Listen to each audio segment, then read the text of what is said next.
On January 10, 1906, a train pulled into the station in Boise, Idaho. A man stepped onto the platform with a cane tucked under his arm. He was heavy-set, middle-aged, and had a thick mustache. Though he was no longer the lean, physically fit Irishman who had participated in brawls and riots with the Molly Maguires, James McParland's mind was as sharp as ever. It had been 30 years since McParland infiltrated the Molly Maguires. Since then, McParland's career had skyrocketed, and he was now one of the most famous private detectives in the United States. But for the past 2 decades, McParland's role with the Pinkerton Detective Agency was more management than investigation. In 1888, he was put in charge of the Denver office, and he helped make it into one of the most prolific detective offices in the West. But after years of spending the majority of his time sitting behind a desk or networking with influential people, McParland craved action. He wanted to get back in the field to do some real detective work. That was why he ventured to Boise, Idaho, to help crack a high-profile murder. 11 days earlier, on December 30th, 1905, a man named Frank Steunenberg went about his business in Caldwell, Idaho. Steunenberg was the former governor of Idaho, the fourth in the state's history. He had left office in 1900, but friends and neighbors still referred to him as governor. And at a towering 6'2", Steunenberg walked around like a man who still commanded authority. December 30th was a cold day, with temperatures hovering around 0 degrees Fahrenheit. But that didn't stop Steunenberg from finishing up some year-end tasks, such as renewing his life insurance policy before the new year. By nightfall, Steunenberg had finished his errands and was walking home. At around 6 p.m., Steunenberg reached the gate to his house at 1602 Dearborn Street. He drew back the latch and pulled open the gate door. An explosion shattered the gate and threw Steunenberg 10 feet in the air. He landed in a charred heap, gasping for breath.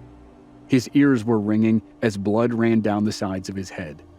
Both of his legs were broken, his chest was crushed, and he was covered in burns.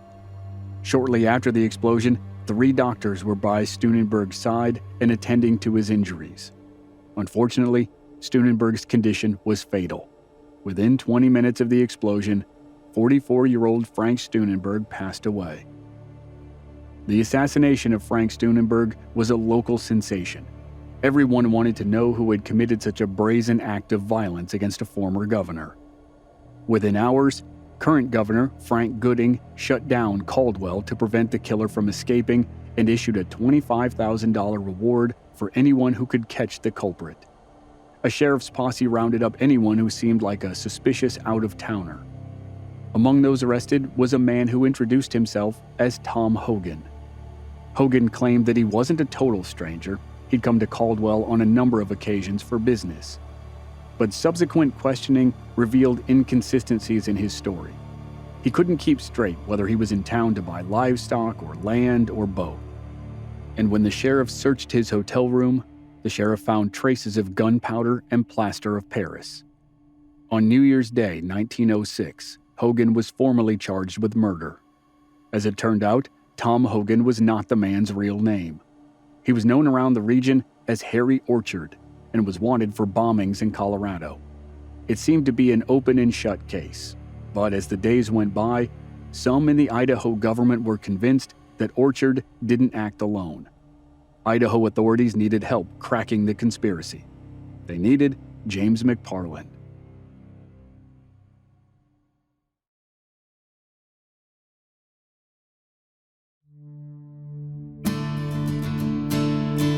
From Black Barrel Media, this is Legends of the Old West. I'm your host, Chris Wimmer, and this season we're focusing on the famous Pinkerton Detective Agency and 2 of its most famous operatives, James McParland and Charlie Siringo. This is Episode 3, James McParland, Part 3, A Murder in Idaho.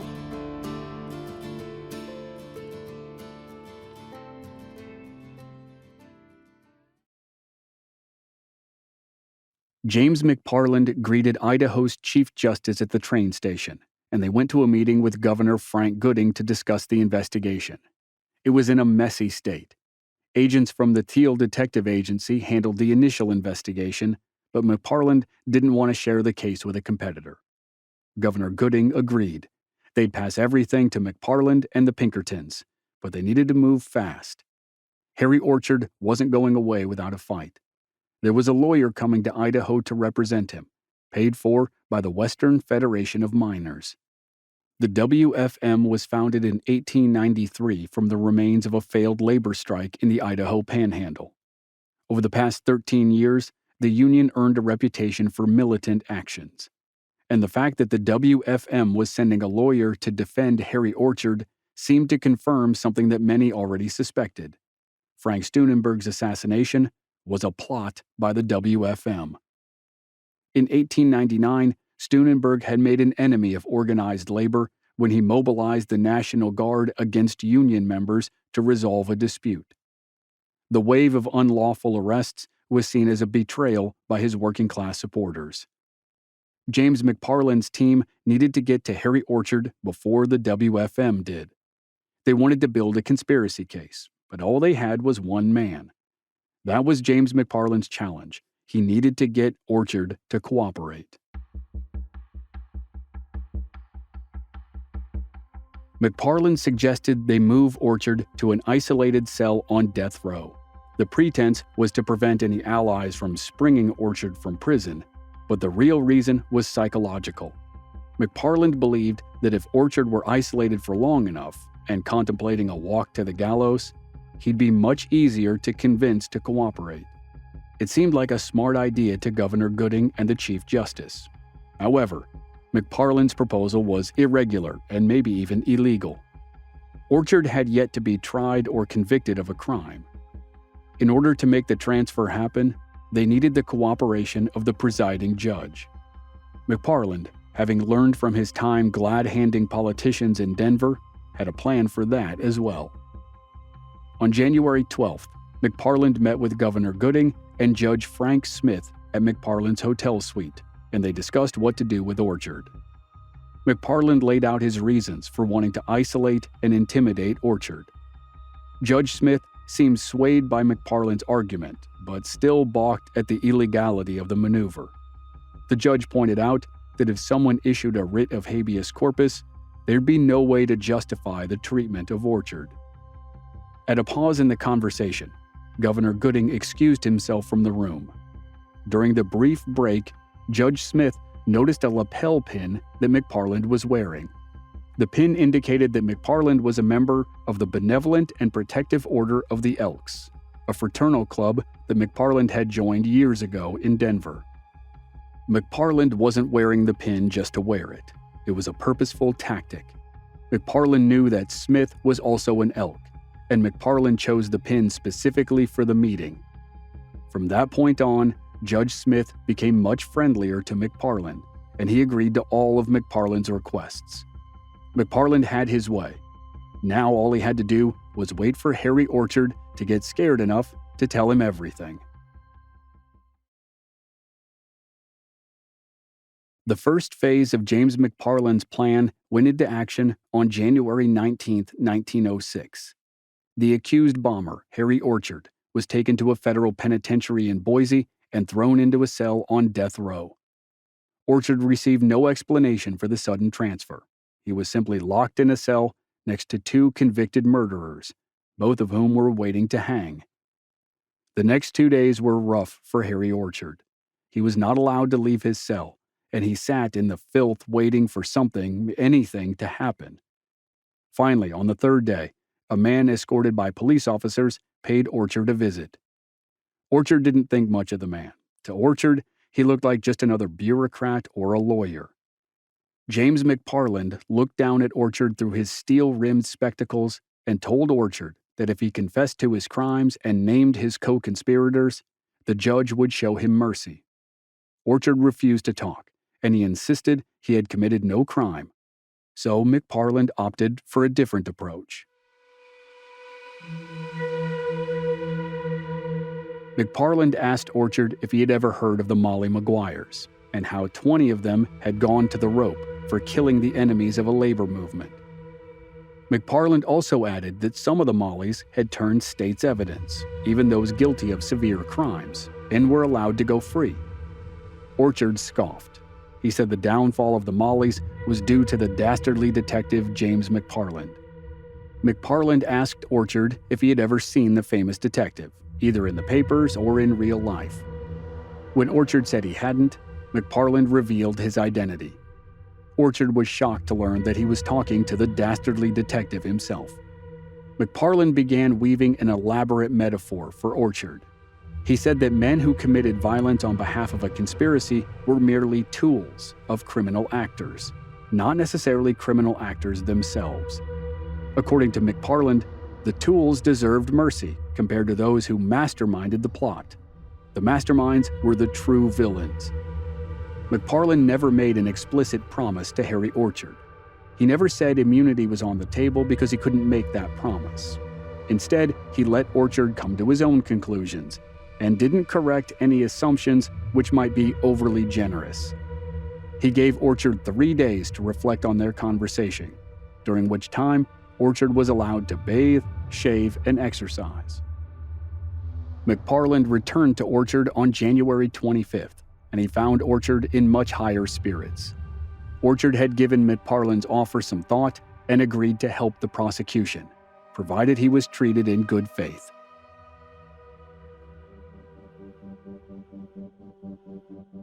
McParland's one-man good cop, bad cop routine paid off. He was able to pull together an elaborate confession from Harry Orchard, which stated that Orchard had been hired by the Western Federation of Miners to kill Frank Steunenberg. According to Orchard, the principal actors were Charles Moyer, president of the WFM, Big Bill Haywood, general secretary, and George Pettibone, a labor activist. McParland's allies, including Governor Frank Gooding, were delighted to have the confession and the names of the conspirators. But as with any good conspiracy, the men at the top were nowhere near the assassination when it happened. They were in Denver, far out of Governor Gooding's reach, but not out of McParland's reach. McParland sent word to his men in Colorado to keep watch for Haywood, Moyer, and Pettibone while he tried to figure out how to successfully apprehend them. McParland began leaking a false story to the Idaho Daily Statesman newspaper, which claimed detectives were hot on the trail of additional assassins who had been in Idaho during the murder of Steunenberg. The purpose of the article was to get WFM leadership to relax their guard and to ensure the men wouldn't flee. While the story spread, McParland carefully constructed a scheme to get the suspects from Colorado to Idaho. He'd have to act quick. The last thing he wanted was for his targets to get spooked.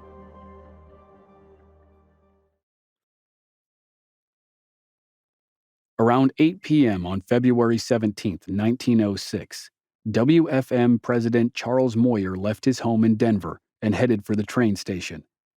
He planned to catch a train to Deadwood, South Dakota. But on his way to the station, he was greeted by a couple sheriff's deputies and a Pinkerton agent. The authorities promptly put shackles around Moyer's wrists and took him into custody. Law enforcement found a .44 caliber revolver, 100 rounds of ammunition, and $520 in cash on Moyer. McParland's operation was in motion. They'd moved fast in order to catch Moyer before he fled all the way to Canada. But now they had to catch Haywood and Pettibone before they realized what was happening. At 9:30 p.m., armed deputies kicked down the door of a boarding house and found Big Bill Haywood in bed with his mistress. Less than 3 hours later, deputies arrested George Pettibone. When all 3 suspects were detained, the deputies dragged them to the train station and threw them onto a train bound for Boise. When the men arrived in Boise, McParland intended to treat them like he'd treated Harry Orchard. Throw them in a death row cell to rattle their nerves.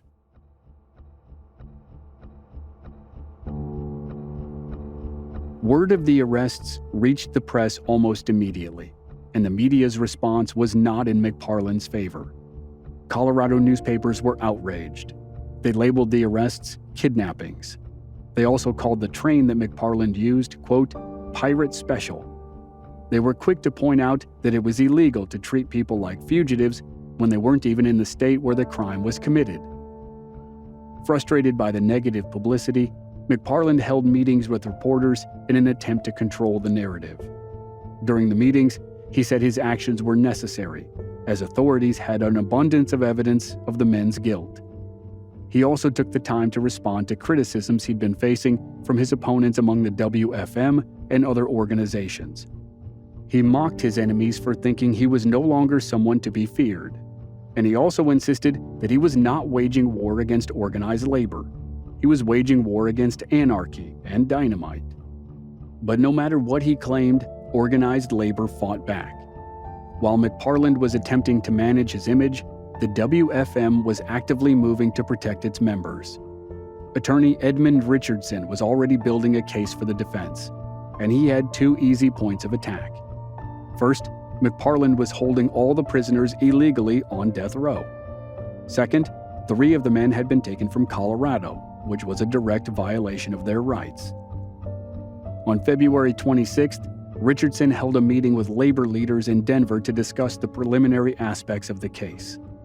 At one point during the meeting, Richardson introduced a man whom he wished to hire as a co-counsel, a lawyer named Clarence Darrow.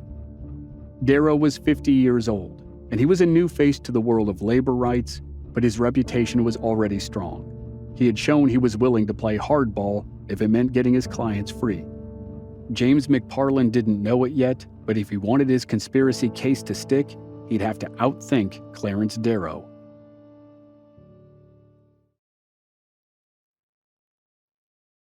By late February, James McParland had added 5 new faces to the jails in Boise.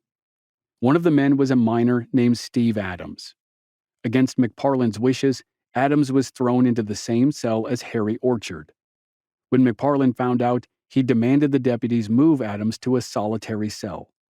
For days, McParland's orders went unanswered. Even at his most meticulous, it was difficult for McParland to maintain control of the situation. He had a confession that outlined the conspiracy, but they were going to have to try every suspect separately. He tried to find any infraction, no matter how small, which he might be able to connect to the defendants. McParland was constantly on the move, traveling between towns to verify elements of the confessions he'd acquired. Eventually, McParland managed to separate Steve Adams from the rest of the prisoners. With Adams now alone, McParland went to work on him. Before long, McParland got Adams to produce a written confession which matched Harry Orchard's confession. Feeling freshly confident in the case, McParland left to pursue other leads. And that was when defense attorney Clarence Darrow pounced. Only a few people were able to visit the prisoners, and Darrow arranged for Mrs. Adams to see her husband. But Darrow wasn't just being supportive of his client. Mrs. Adams had an assignment. While visiting her husband, Mrs. Adams smuggled out a document that Adams had written on behalf of the defense. In the document, Adams completely recanted his confession, claiming that McParland and Orchard had written the original. He said that he only signed it because he was threatened by Governor Gooding. Within hours of receiving Adams' new document, the defense wrote a petition for the man's release, which a local judge granted. Not long after Adams' release, McParland received a phone call which informed him that he had just lost one of his key witnesses. Rather than panic, McParland countered Darrow's maneuver with one of his own. He had a warrant issued for the arrest of Steve Adams. The warrant claimed that Adams murdered a sheriff's deputy in Colorado. Almost immediately after Adams was released, he was captured again and thrown back into jail. In reality, the warrant was a fabrication. The murder was real, but there was no evidence that Adams was involved. McParland was gambling that there was a legitimate crime somewhere in Adams' torrid past. McParland just needed to buy himself time to find it. Luckily, McParland quickly found evidence which linked Adams to a different murder. With new cards in his hand, McParland visited Adams in jail and redoubled his efforts to get Adams to recant his second statement. But Adams refused. Adams eventually went to trial for the legitimate murder charge, which resulted in a hung jury. It was a major setback and disappointment for McParland. He had hoped that Adams would, at the very least, serve prison time. And then McParland could use the sentence as leverage to force Adams to cooperate on the big conspiracy case. Now, Steve Adams would face a new trial, and there was a real chance he could be acquitted. McParland desperately needed to find a way to get Steve Adams to support Harry Orchard's confession, especially as the most important defendant was about to go to trial. In the lead-up to Big Bill Haywood's trial, McParland decided he needed to get his hands a little more dirty. He was able to plant undercover Pinkerton agents as witnesses in the defense's case. When defense attorneys called the agents to the stand, the agents would lie in order to discredit the defense's case. Lying on the witness stand was a serious crime, but that was the plan.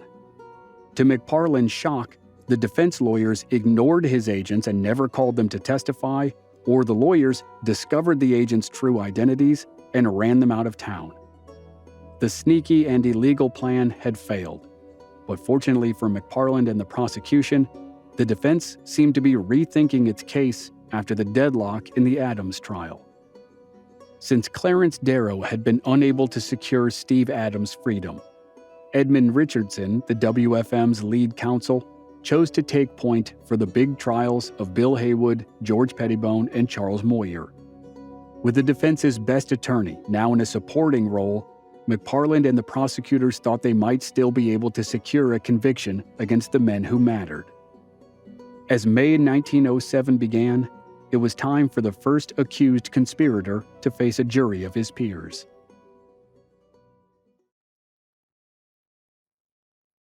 Big Bill Haywood's trial began on May 7, 1907. James McParland deliberately did not attend. The prosecution determined that his presence and his fame were too distracting. Instead, McParland stayed nearby as an advisor. Behind the scenes, he continued to try to gain confessions from Bill Haywood, Charles Moyer, and George Pettibone, or to get them to turn on each other. He was determined to tip the case in favor of the prosecution, but the men held firm. They would never turn. Meanwhile, defense attorneys opted to go after McParland. As with the Molly Maguire trials back in the 1870s, McParland's integrity became a point of attack. They went so far as to call one of McParland's brothers, Edward, as a character witness. James and Edward hadn't spoken in years, and Edward had quietly become friends with the Western Federation of Miners. Edward described James as a cold, heartless mercenary, an enemy to hard-working miners, and the accusation may have helped the defense's case. Big Bill Haywood's trial lasted more than 2 months, and in the end, the jury was moved by the defense. At the end of July, they acquitted Bill Haywood. Much to the chagrin of McParland and the prosecutors, the subsequent cases also ended in defeat. George Pettibone was found not guilty in January 1908, and Charles Moyer's charges were dismissed. The only man who saw any jail time for the assassination of Frank Steunenberg was the assassin himself, Harry Orchard. After 2.5 years of work, the case was right back to where it started. Orchard pleaded guilty and received the death penalty, but his sentence was commuted to life in prison. Harry Orchard stood by his confession, saying that he told the truth about the men who had ordered the assassination. Not that it mattered anymore. James McParland was disheartened by the Steunenberg case.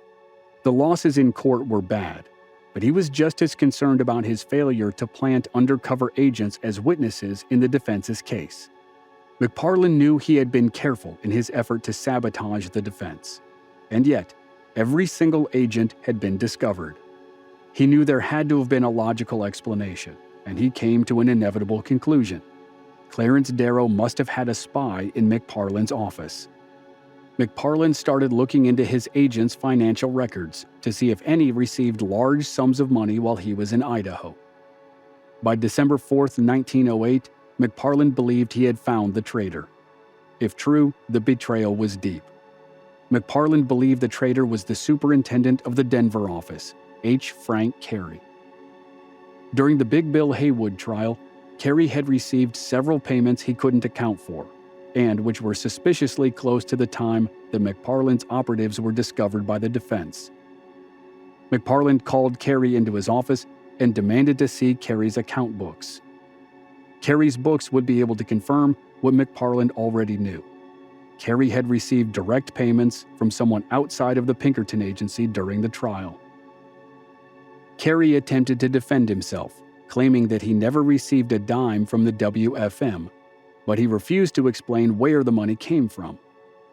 Outraged, McParland fired Carey on the spot, coldly telling him that he was a traitor and he deserved worse than just a dismissal.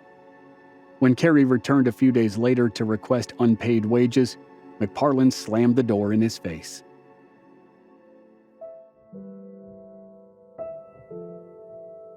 In the years following the Steunenberg case, McParland tried to work as hard as ever, but he was growing older and his health was declining. By the mid-1910s, William Pinkerton was gently encouraging his most lauded agent to retire. McParland ultimately accepted a sort of part-time retirement. He still had an office in Denver and consulted with younger agents on cases, but he wasn't an investigator or a manager. Meanwhile, McParland's legend quickly outpaced the man himself. His work with the Molly Maguires was now the stuff of detective lore, not just among the Pinkertons, but in wider popular culture. Famed British novelist Arthur Conan Doyle used the Molly Maguire case as inspiration for his novel, The Valley of Fear, in which Sherlock Holmes helps protect a Pinkerton detective who infiltrated a corrupt labor union. In spite of McParland's failure to convict any of the leadership of the WFM, McParland's reputation as one of America's greatest private detectives remained secure. Even when his former colleague and friend Charlie Siringo wrote critically of McParland's dubious tactics, it never fully fractured McParland's image or reputation. McParland's poor health eventually caught up to him in May 1919, and he died of a stroke at around the age of 75. In an ironic twist, it seemed that the man who had spent much of his career subverting organized labor had ultimately worked himself to death.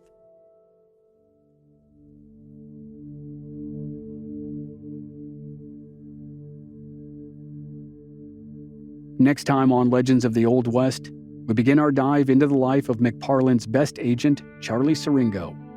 The Texas-born Siringo spends his early years as a cowboy, but when a riot in Chicago results in a bombing, Siringo decides to change careers. He becomes a Pinkerton detective and heads west to infiltrate political battles in Colorado and outlaw gangs in Wyoming. That's next week on Legends of the Old West.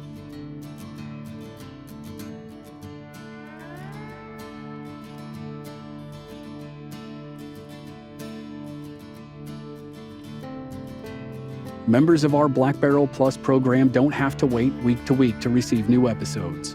They receive the entire season to binge all at once with no commercials, and they also receive exclusive bonus episodes. Sign up now through the link in the show notes or on our website, blackbarrelmedia.com. This episode was researched and written by Robert Teamstra. It was produced by Joe Guerra. Original music by Rob Valier. I'm Chris Wimmer. Thanks for listening.